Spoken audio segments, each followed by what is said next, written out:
नमस्कार, tri city update देख रहे सभी दर्शकों का स्वागत है। मैं हूं रमेश आंडा। सबसे पहले खास खबरों पर डालते हैं एक नजर। ई-पे कंपनी के कर्मी की आंखों में मिर्ची डाल लूटे 2,30,000। पंचकुला के मट्टावाला गांव में हुई घटना। पुलिस ने खाली करवाए टोल प्लाजा, किसानों को जबरन हटाया गया। सेक्टर 42 में फूके गए दीप सिद्धू व लखा सिधाना के पुतले। और कोविड-19 की नई गाइडलाइन हुई जारी, सभी के लिए खुले स्विमिंग पूल, खेल व धार्मिक समारोहों पर लगी पाबंदी भी हटाई गई। और अब खबरें विस्तार से। पंचकुला में मट्टावाला गांव के पास नेशनल हाईवे पे मोटरसाइकिल सवार कुछ युवकों ने ई-पे कंपनी के एक कर्मचारी की आंखों में मिर्ची डालकर उसके पास से 2,30,000 रुपए लूट लिए। घटना को अंजाम देने से पहले इस ई कंपनी के कर्मचारी सतनाम पर तेजधार हथियार से हमला हुआ, जिससे उसे चोटें आई हैं, जिसका अस्पताल में इलाज चल रहा है। बहरहाल पुलिस हमलावरों की और लुटेरों की तलाश में जुटी हुई है।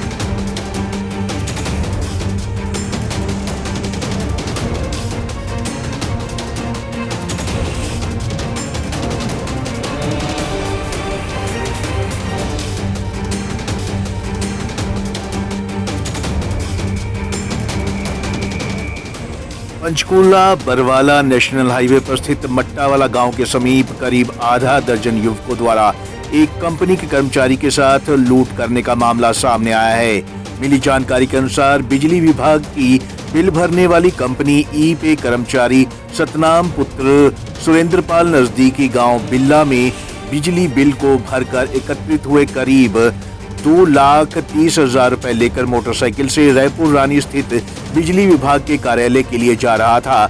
जैसे ही कर्मचारी सतनाम मोटरसाइकिल लेकर मट्टावाला के नजदीक पहुंचा तो पीछे से मोटरसाइकिल पर सवार एक युवक ने उनकी आंखों पर मिर्ची पाउडर फेंका, जिससे अनियंत्रित होकर युवक मोटरसाइकिल सहित गिर गया। सतनाम को अंदेशा हुआ कि उसके साथ कुछ गलत घटना घटने वाली है। वह नीचे से उठकर भागने लगा। तभी उसका पीछा कर रहे युवकों में से किसी एक ने उसके ऊपर तेज धार हथियार से हमला किया और रुपयों से भरा बैग छीनकर भाग गए। इस हमले में तेज धार हथियार से वार करने के कारण कर्मचारी सतनाम के कान पर चोट लगी। पीड़ित ने बताया कि वारदात को अंजाम देने वाले आधा दर्जन युवक थे, जो पैसों का बैग छीनकर अपनी मोटरसाइकिल पर वापस बिल्ला की ओर भाग गए।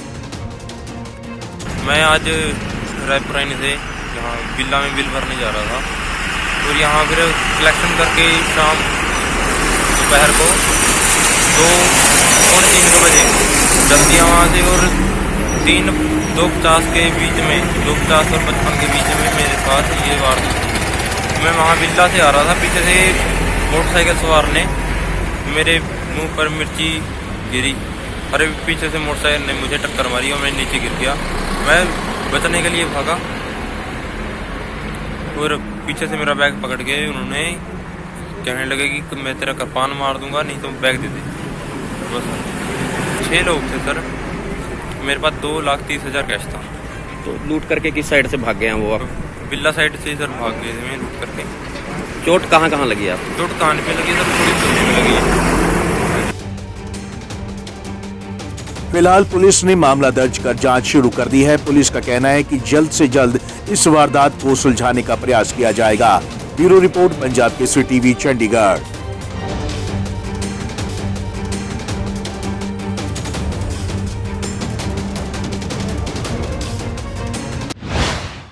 कृषि अध्यादेश बिलों को वापस लेने की मांग को लेकर किसानों का आंदोलन चल रहा था। इस दौरान लंबे अरसे से पंचकुला एरिया में पड़ते 2 टोल प्लाजाओं पर भी किसानों ने कब्जा कर रखा था और टोल प्लाजा बंद पड़े थे। लेकिन दिल्ली में हुई घटना के बाद हरियाणा पुलिस के आदेशों के 24 घंटे बाद ही पुलिस ने जबरन दोनों टोल प्लाजा पर जमे किसानों को वहां से जबरन हटा दिया है, जिसके बाद से अब टोल प्लाजा सुचारू रूप से शुरू हो गए हैं। इन टोल प्लाजाओं पर धरना दे रहे किसानों का कहना था कि उन्हें दिल्ली से कॉल आई है कि इन टोल प्लाजाओं को अब छोड़ दिया जाए, जिसके बाद यहां से किसान अब सीधा दिल्ली किसानों के साथ जाकर आंदोलन में शामिल होंगे।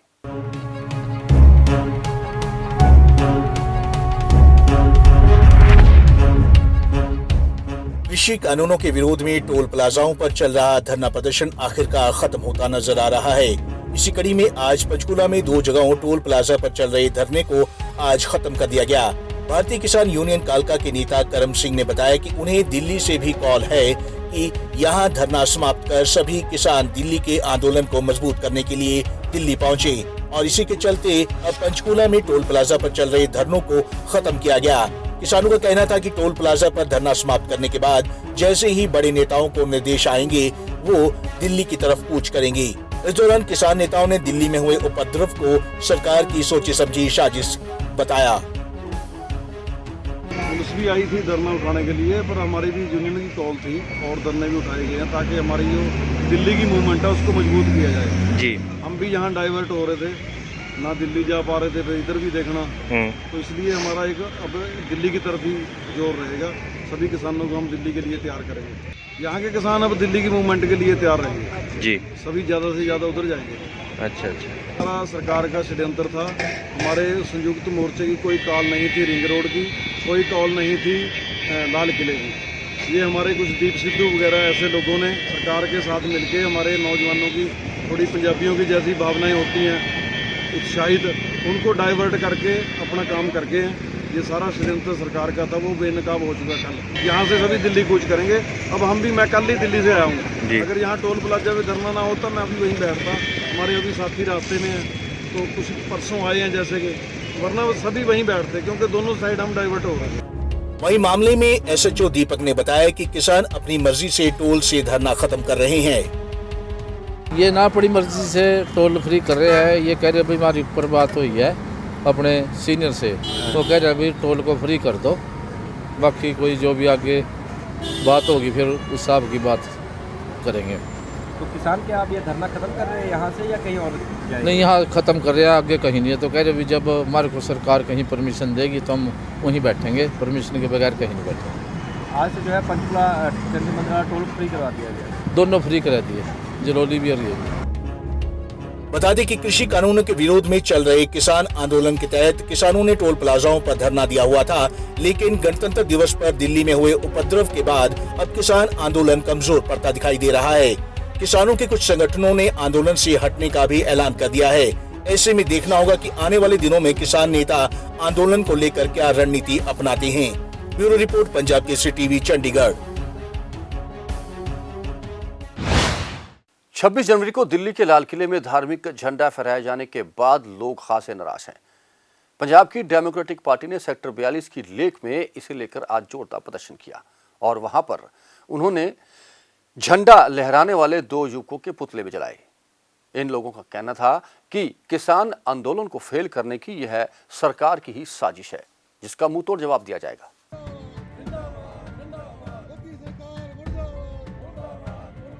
26 जनवरी को जो दिल्ली में हुआ उससे पूरा देश आहत है और जिन उपद्रवियों के द्वारा लाल किले में तिरंगे झंडे को निकालकर धार्मिक झंडा फहराने से किसानों के आंदोलन को बदनाम करने की साजिश की जा रही है, इसको लेकर चंडीगढ़ की सेक्टर 42 लेक में पंजाब डेमोक्रेटिक पार्टी की ओर से जोरदार प्रदर्शन किया गया और वहीं इस प्रदर्शन में दीप सिद्धू और लखा सिधाना के पुतले भी फूंके गए।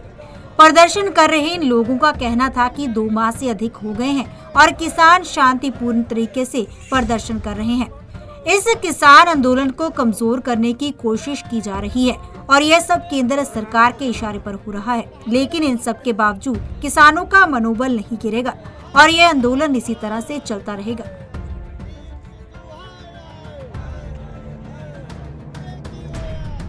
मेरा नाम अमरजीत सिंह वालिया, मैं पंजाब डेमोक्रेटिक पार्टी का डिस्ट्रिक्ट प्रेसिडेंट हूँ वाली का। ये जो पुतला जलाया गया है, जो ये गवर्नमेंट की सोच है, जो बैड एलिमेंट्स हैं उनकी सोच है, उनके अगेंस्ट प्रोटेस्ट करने के लिए जलाया जा रहा है। किसानों की मूवमेंट बड़े लंबे समय से बड़ी अच्छे ढंग से पीसफुल और डिसिप्लिन्ड वे में चल रही थी। सरकार उनसे ठीक ढंग से बात नहीं कर रही थी, उनको हर एक मीटिंग में टरका रही थी। जब ये 26 जनवरी का एक्शन दिया तो सरकार बौखला गई। उसने अपने एजेंट भेज के, अपने लोग भेज के वहाँ पे ये हरकत करवाई है, क्योंकि लाल किले पर हर वक्त बैरिकेड लगे होते हैं, सिक्योरिटी होती है। तो रिपब्लिक डे पर तो स्पेशल सिक्योरिटी होनी चाहिए थी, वहाँ पे कोई बैरिकेड नहीं थे। एक आदमी जाता है, आराम से झंडा लहराता है और आ जाता है। पुलिस वालों ने उसको जाते हुए किसी ने नहीं रोका है। यदि मतलब गवर्नमेंट की इंटेंशन ठीक होती, पुलिस की मिली भगत गवर्नमेंट की प्लान ये साजिश ना होती तो वो आदमी वहाँ पे पहुँच ही नहीं पाता था। सिंगल आदमी जाए और उसको कोई रोके ना, ये क्लियर कट प्रूफ है कि ये गवर्नमेंट ने करवाया है मूवमेंट को बदनाम करने के लिए, इसको मतलब कमज़ोर करने के लिए सरकार की साजिश है। हम इसकी घोर निंदा करते हैं। ਦੱਸਣਾ ਚਾਹੁੰਦੇ ਹਾਂ ਕਿ ਕਿਸਾਨਾਂ ਦਾ ਸੰਘਰਸ਼ 3 ਮਹੀਨੇ ਪੰਜਾਬ ਤੋਂ ਚੱਲ ਰਿਹਾ ਸੀਗਾ, 2 ਮਹੀਨੇ ਤੋਂ ਦਿੱਲੀ ਚੱਲ ਰਿਹਾ ਸੀਗਾ। ਆਪਣੀ ਡਿਮਾਂਡਾਂ ਦੇ ਸੰਬੰਧ ਵਿੱਚ ਜੋ ਮੋਦੀ ਸਰਕਾਰ ਨੇ ਕਾਲੇ ਕਾਨੂੰਨ ਪਾਸ ਕੀਤੇ ਸੀ ਉਹਨਾਂ ਦਾ ਵਿਰੋਧ ਕਰ ਰਹੇ ਸੀ। ਸਾਡੇ ਕਿਸਾਨ ਲੀਡਰ ਬੜਾ ਸਮੂਥਲੀ ਔਰ ਸ਼ਾਂਤਮਈ ਸੰਘਰਸ਼ ਕਰ ਰਹੇ ਸੀ ਦਿੱਲੀ ਕੇ, ਔਰ ਸਮੇਂ-ਸਮੇਂ ਤੇ ਸਰਕਾਰਾਂ ਨੇ ਮੀਟਿੰਗਾਂ ਕੀਤੀਆਂ ਨੇ। ਉਹਨਾਂ ਦਾ ਵੀ ਮਤਲਬ ਕਿ ਸਾਡੇ ਲੀਡਰ ਕਿਸਾਨ ਲੀਡਰ ਬੜੀ ਤਰੀਕੇ ਨਾਲ ਗੱਲਬਾਤ ਚੱਲਦੀਆਂ ਸੀ ਸਰਕਾਰਾਂ ਨਾਲ। ਪਰ ਜੋ 26 ਜਨਵਰੀ ਨੂੰ ਸਾਰੇ ਪੰਜਾਬ 'ਚੋਂ ਸਾਰੇ ਵਰਲਡ 'ਚੋਂ ਜਿਸ ਤਰ੍ਹਾਂ ਟਰਾਲੀਆਂ ਟਰੈਕਟਰ ਗਏ ਨੇ, ਉਹਨਾਂ ਦਾ ਕੰਟਰੋਲ ਚੰਡੀਗੜ੍ਹ ਦਿੱਲੀ ਪੁਲਿਸ ਤੇ ਬੰਦਾ ਸੀ ਕਰਨਾ। ਮਤਲਬ ਕਿ ਇਸ ਹਿਸਾਬ ਨਾਲ ਉੱਥੇ ਉਹਨਾਂ ਨੂੰ 26 ਜਨਵਰੀ ਤੇ ਪਰੇਡ ਮਾਰਚ ਲਈ ਪਰਮਿਸ਼ਨ ਦੇਣੀ ਚਾਹੀਦੀ ਸੀ। ਪਰ ਜੋ ਲਾਲ ਕਿਲੇ ਦੇ ਅੰਦਰ 26 ਜਨਵਰੀ ਨੂੰ ਪਾਰਟੀਆਂ ਗਈਆਂ ਨੇ, ਜਿਸ ਤਰ੍ਹਾਂ ਦੀਪ ਸਿੱਧੂ ਦਾ ਨਾਮ ਅਤੇ ਹੋਰ ਕਈਆਂ ਦੇ ਜਿਨ੍ਹਾਂ ਨੇ ਸੰਘਰਸ਼ ਨੂੰ ਸਫਲ ਕੀਤਾ ਉਹਨਾਂ ਦੇ ਨਾਮ ਜਿਹੜੇ ਬੋਲਦੇ ਨੇ, ਉਹਨਾਂ ਨੂੰ ਇਸ ਤਰ੍ਹਾਂ ਨਹੀਂ ਕਰਨਾ ਚਾਹੀਦਾ ਸੀ। वहीं इस प्रदर्शन में लोगों ने किसान मजदूर एकता के नारे लगाए और यह आरोप भी लगाए कि लाल किले की चाक चौबंद सुरक्षा होती है, बावजूद इसके किसान वहां कैसे चले गए। इसको लेकर कई तरह के सवाल खड़े होते हुए नजर आ रहे हैं, जिससे इशारा केंद्र सरकार की ओर जाता है। वहीं इस प्रदर्शन के दौरान मोदी सरकार के खिलाफ जमकर नारेबाजी भी की गई। लोगों का कहना है कि 26 जनवरी की यह घटना काफी निंदनीय है। इसके लिए जिम्मेदार सिर्फ नौजवान नहीं बल्कि बीजेपी सरकार भी है। पंजाब केसरी टीवी चंडीगढ़ के लिए भगवत सिंह की रिपोर्ट। कालका के विधायक प्रदीप चौधरी सहित 14 लोगों को 3-3 साल की सजा सुनाई गई है और साथ ही 80,000 रुपया जुर्माना भी भरना होगा। इन पर आरोप है कि इन्होंने 2011 में बद्दी में एक घटना के बाद प्रदर्शन किया था, सरकारी संपत्ति को नुकसान पहुंचाया था और इन लोगों ने पुलिस पार्टी पर भी हमला किया था, जिसके बाद ये मामला अब सोलन की अदालत में चला गया था, जहां इन सभी को 3-3 साल की सजा सुना दी गई है।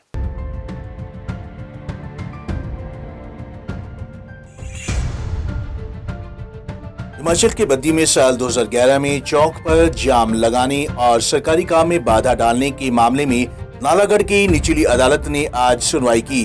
बता दें कि अदालत ने मामले की सुनवाई करते हुए कालका से विधायक प्रदीप चौधरी समेत 15 लोगों को 3-3 साल की सजा और 85,000 रुपए का जुर्माना लगाया। मिली जानकारी के मुताबिक नालागढ़ की पी जितेंद्र की अदालत ने 3-3 साल की सजा और 85,000 रुपए का जुर्माना ठोका है। सहायक जिला न्यायवादी गौरव अग्निहोत्री ने बताया कि 31 मई 2011 को थाना बरूटीवाना में ट्रैफिक चेकिंग के दौरान सुना सिंह नाम का एक व्यक्ति पुलिस को देखकर बचने की कोशिश कर रहा था, जिसके चलते वह बिजली के ट्रांसफार्मर की तारों की चपेट में आ गया और घायल युवक की इलाज के दौरान चंडीगढ़ पीजीआई में मौत हो गई थी। बता दें कि सुना सिंह की मौत के बाद परिजनों और अन्य लोगों ने शव को बद्दी रेड लाइट के चौक पर रखकर प्रदर्शन किया था, जिस दौरान पुलिस पर हमला भी किया गया था और हमले में कई पुलिस कर्मचारी जख्मी हो गए थे और पुलिस की गाड़ी को भी आग के हवाले कर दिया गया था। जानकारी के अनुसार इस पूरे मामले में कालका से कांग्रेस विधायक प्रदीप चौधरी के अलावा पंचकुला के 14 और दोषियों को सजा सुनाई गई है। Bureau report, Punjab Kesari TV, Chandigarh.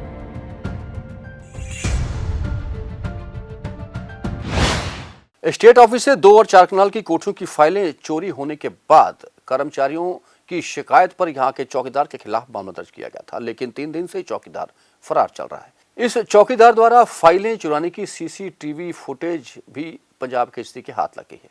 आइए आपको दिखाते हैं।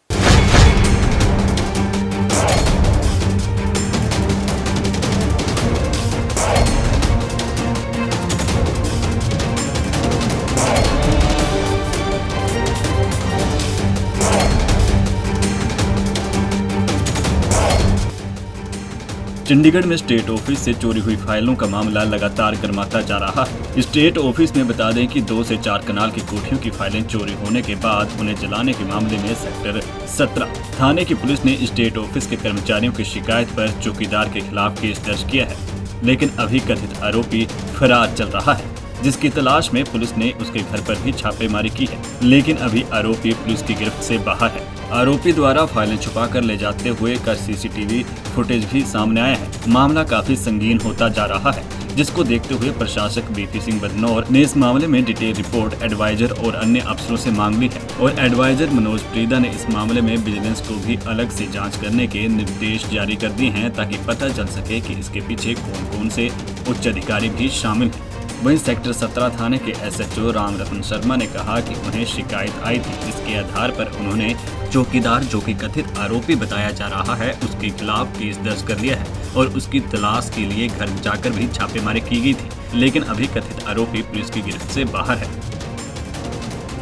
स्टेट ऑफिस की तरफ से हमारे पास एक कंप्लेंट आई थी, जिसमें उन्होंने मेंशन किया था कि 18 तारीख की मॉर्निंग में स्टेट ऑफिस में पीएन है चौकीदार पंकज, जिसने स्टेट ऑफिस से कुछ फाइलें लेके मॉर्निंग में उनको स्टेट ऑफिस से बाहर लगाकर आग लगाने की कोशिश की। ये कंप्लेंट हमें मिल गई है और हमने एफआईआर भी लॉन्च कर दी है। अब इसकी तलाश में हम इसके घर राजपुरा छापेमारी कर रहे हैं और ये घर से भागा हुआ है। जैसे ही अरेस्ट होता है, इसके बाद फिर पता लगेगा कि इसने ऐसा क्यों किया और इसमें और किन लोगों की मिली भगत है। सर कंप्लेंट किसकी तरफ से दी गई है? काट लेना है जी सर। जो एक कंप्लेंट हमारे पास आई है, ये रिकॉर्ड की prime minister Rakesh Kumar state office में, उनकी तरफ से हमें ये कंप्लेंट दी गई है। सर अपना लोकेशन ट्रेस होने का कब तक अंदाजा कुछ? हमने ऑलरेडी अपनी रीडिंग पार्टी इसके गांव में भेजी हुई है और जैसे इसको अप्रेंड करते हैं हम आपको बताएंगे। बता दें कि इस बात का खुलासा तब हुआ था जब देर रात पीसीआर पार्टी के जवानों ने एक व्यक्ति को फाइलें छुपा कर ले जाते हुए देखा था और कुछ दूरी पर जाकर एक व्यक्ति फाइलों को जलाने लगा था। इसके बाद पुलिस को उस पर शक हुआ और उसे पकड़ने लगी, लेकिन वह शख्स वहीं फाइलें छोड़कर भाग गया, जिसके बाद ये मामला लगातार तूल पकड़ता जा रहा है। वहीं पुलिस कथित आरोपी को ट्रेस कर उसको गिरफ्तार करने की कोशिश में है। पंजाब केसरी टीवी चंडीगढ़ के लिए कुलदीप कुमार की रिपोर्ट।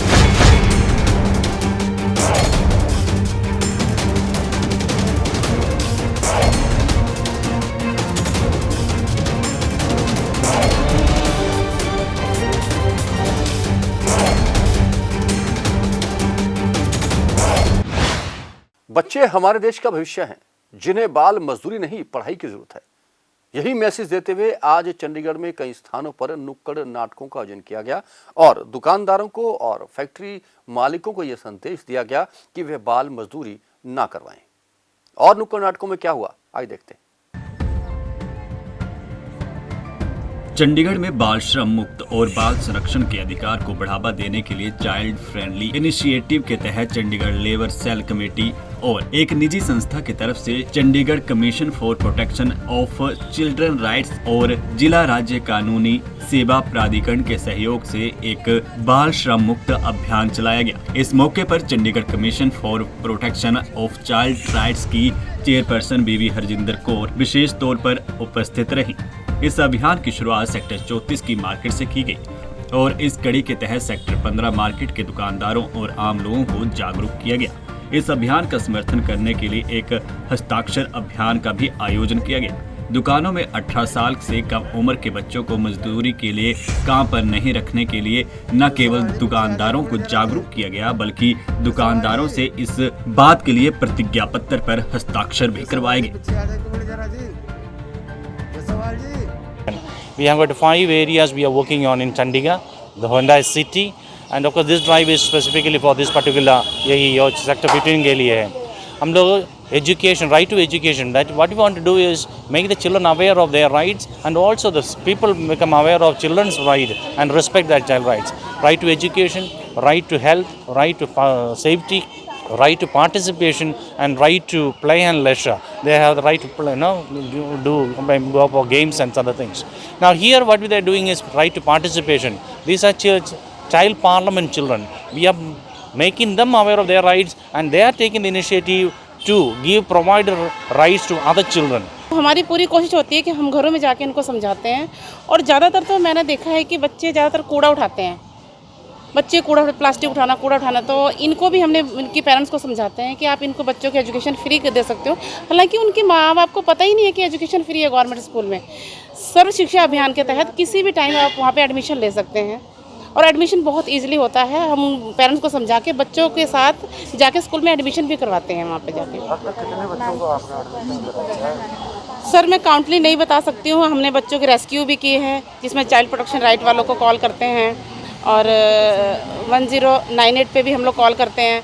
और डॉन बॉस्को है हमारे साथ, प्रॉपर्ली काम करती है। तो लीगली तरीके से हम इस वर्क को आगे लेके चलते हैं और डेली हमारा वर्क होता है। हाँ जी सर, मेरे को 2018 में नेशनल अवार्ड मिला हुआ है। बता दें कि कहीं न कहीं चंडीगढ़ में बाल श्रम को लेकर बाल मजदूरी करने वालों की संख्या में अनुपातिक इजाफा होता दिख रहा है, तो वहीं इस पर अंकुश लगाने के लिए सरकार और समाज सेवी संस्थाएं हर संभव प्रयास भी कर रही हैं। पंजाब केसरी टीवी चंडीगढ़ के लिए कुलदीप कुमार की रिपोर्ट। हर साल सड़क दुर्घटनाओं में 1.5 लाख से भी अधिक लोगों की मौत हो जाती है। न केवल वे लोग बल्कि उनका परिवार इस घटना के बाद बिखर सा जाता है। यही संदेश देने के लिए Chandigarh traffic police traffic week मना रही है, जिसके तहत आज जोमैटो और अन्य ऑनलाइन सर्विसेज प्रदान करने वाली कंपनियों के चालकों को जागरूक किया गया। देखा गया है कि अक्सर जोमैटो और अन्य कंपनियों के चालक जल्दी डिलीवरी देने के कारण कई बार ट्रैफिक नियमों का पालन नहीं करते। उन्हें ट्रैफिक नियमों का पालन करने का संदेश भी आज दिया गया।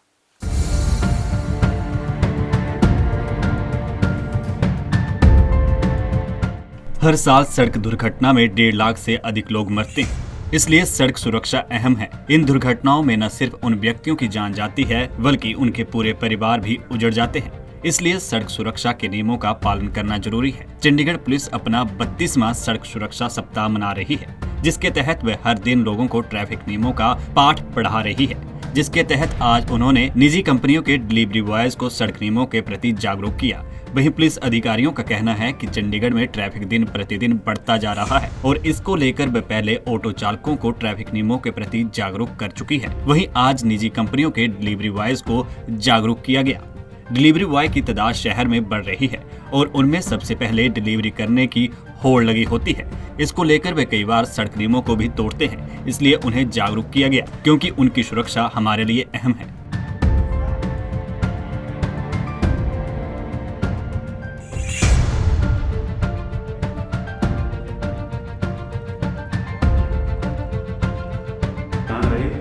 रोड के ऊपर ये इतने जो एक्सीडेंट हो रहे हैं उनका मेन रीजन क्या है? रोड पे जल्दबाजी और लापरवाही। बहुत सी लापरवाही तो हम जल्दबाजी है रोड पे इसीलिए कर रहे हैं। इसलिए हमें ये एक इंश्योर करें अपने आप को कि मैं रोड पर कभी भी जल्दबाजी नहीं करूंगा, क्योंकि जहान है तो जहान है। तो आपने ये चीज इंश्योर करनी है कि मैं रोड पे कभी भी जल्दबाजी नहीं करूंगा। उसके बाद लापरवाही तो हम इतनी करते हैं, आप देखना, विदाउट हेलमेट चलाते हैं, चलते हुए मोबाइल का यूज करना, ड्रिंक करके गाड़ी, सबको पता है, लेकिन सिर्फ हमें ये नहीं पता मेरी लाइफ की वैल्यू क्या है। सर आज हमने सीखा कि हमें सड़क पे चलते हुए हमेशा सारे रूल्स फॉलो करने हैं, अपनी और साथ वाले की सेफ्टी लेके चलनी है। हेलमेट ज़रूरी पहनना है, दोनों साइड पे साइड मिरर होने ज़रूरी है सर, और साथ ही साथ अपनी सारे सेफ्टी मेजर्स हमने फॉलो करने हैं। ठीक है सर। गिव वे जब भी हमारे पास आए तो हमेशा स्पीड कम करके इंडिकेटर दे के ही निकलना सर। ठीक है, और कोई भी रूल नहीं तोड़ना सर, जिसकी वजह से हमारी या हमारे साथ वाले की जान खतरे में है सर। हमने यही सीखा है कि हमें जब भी रोड पे चलना है, हमें फर्स्टली तो हमें मिरर्स का प्रयोग करना है। जितने भी हमारे एक्टिवा में लेफ़्ट और राइट मिरर है वो दोनों हमने लगा के रखने हैं। सेकंड चीज़, हमें बिना मतलब के होंक नहीं करना है। जिस एरिया में हमें मतलब स्पेस देना है, इन केस ऑफ कि हम स्लिप रोड से जा रहे हैं और जो राइट साइड से व्यक्ति आ रहा है उसे हमें मतलब एक स्थान देना है कि पहले वो जाए उसके बाद हम निकलें, और हमें ओवर स्पीडिंग नहीं करनी है। और सेकंड चीज़ कि हमें जब भी चलाना है तो हमें मोबाइल का प्रयोग नहीं करना है। इस दौरान चंडीगढ़ पुलिस की ओर से इस पूरे हफ्ते ट्रैफिक नियमों का पाठ पढ़ाया जा रहा है, जिसके तहत वे इससे पहले ऑटो चालकों को भी सड़क नियमों के बारे में जागरूक कर चुके हैं। और इसी कड़ी में आज निजी कंपनियों के डिलीवरी बॉय को सड़क नियमों के प्रति जागरूक किया गया। पंजाब केसरी टीवी चंडीगढ़ के लिए भागवत सिंह की रिपोर्ट। देश में कोरोना वैक्सीन आ चुकी है और टीकाकरण भी शुरू हो गया है, जिसके बाद अब सरकार की ओर से नई कोविड-19 गाइडलाइन भी जारी हो गई है। चंडीगढ़ में भी इस सिलसिले में नई कोविड गाइडलाइन जारी हुई है, जो कि 28 फरवरी तक जारी रहेगी। इसके तहत अब स्विमिंग पूल सभी लोगों के लिए खोल दिए गए, जो कि पहले सिर्फ खिलाड़ियों के लिए खोले गए थे।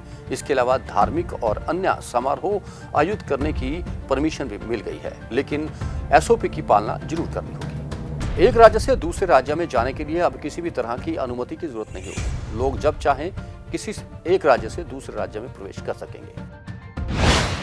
और अब कोरोना अपडेट। ट्राई सिटी में आज भी कोरोना के 69 नए मामले सामने आए और 2 लोगों की मौत हो गई, जिसके बाद अब ट्राई सिटी में कोरोना से मरने वालों की संख्या 844 हो गई है। चंडीगढ़ में आज 36 और पंचकुला में 12 नए कोरोना पेशेंट सामने आए, लेकिन किसी की भी मौत की सूचना नहीं है। जबकि मोहाली में आज 21 नए कोविड पेशेंट आए और 2 लोग कोरोना की जंग हार गए। मोहाली में अब 363 लोग कोरोना की जंग हार चुके हैं। एक बार फिर आपसे वही गुजारिश कि बेशक कोविड की वैक्सीन आ चुकी है, लेकिन आप सावधान रहें, अपनी सुरक्षा खुद करें, मास्क पहनकर रखें, सोशल डिस्टेंसिंग बनाकर रखें, सैनिटाइजर का इस्तेमाल करते रहें और बार-बार साबुन से हाथ धोएं।